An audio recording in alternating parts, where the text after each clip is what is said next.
So PA2 applies to CIP. So today's pharmaceutical and biopharmaceutical industry use various methods to clean process equipment. So cleaning devices range from manual wipes and brushes to sprayers, baths, and washers.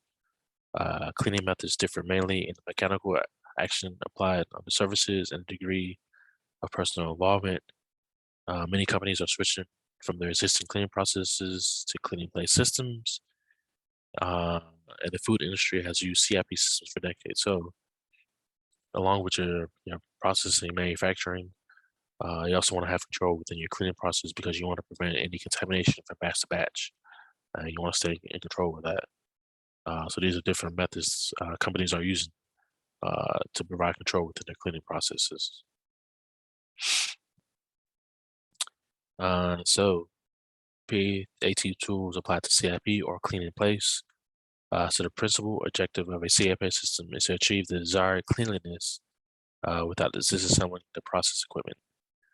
So CIP cleaning is performed by circulating cleaning solutions through pipes, pumps, valves, and spray devices to distribute the cleaner over the surface areas of the equipment.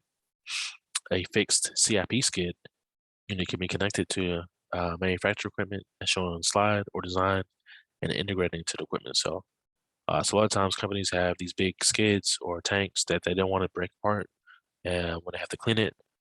So they use a system called CIP or clean in place to clean the equipment.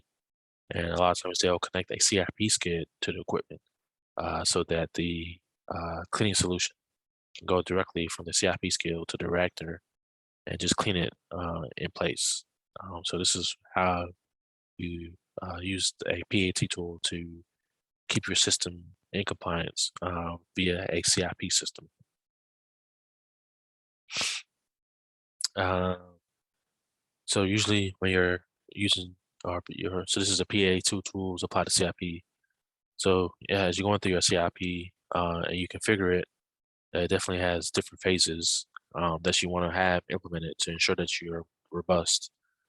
So just as generally what you'll see in a CIP logic is you want to have your phase one, which you pre-rinse it down, just spray down with water first, and then you'll wash it with alkaline, then you air blow and drain it, then you do another water rinse, and then wash with acid, followed by another air blow and drain, and then you have a Eufy and drain.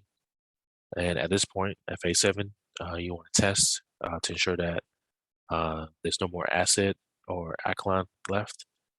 So you'll probably do a conductivity test to make sure that you're don't see any of that. If that passes, then you'll do your final airflow and drain.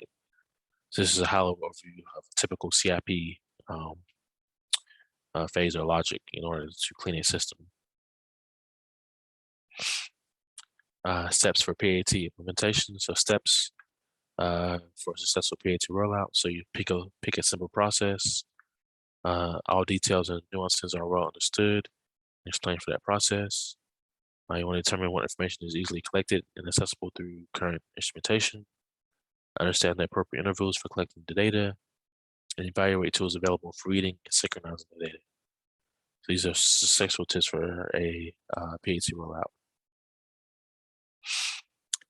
So the benefits of PAT implementation is that you have better process understanding, improved yield because of prevention of the scrap rejects, reprocessing, reduction in the production cycle time by using online, at-line, or inline measurements and control, decrease in energy consumption, improve efficiency from conversion of batch to continuous process, cost reduction because of reduced waste and reduced energy consumption, and real-time release of batches. So these are the benefits of PAT implementation.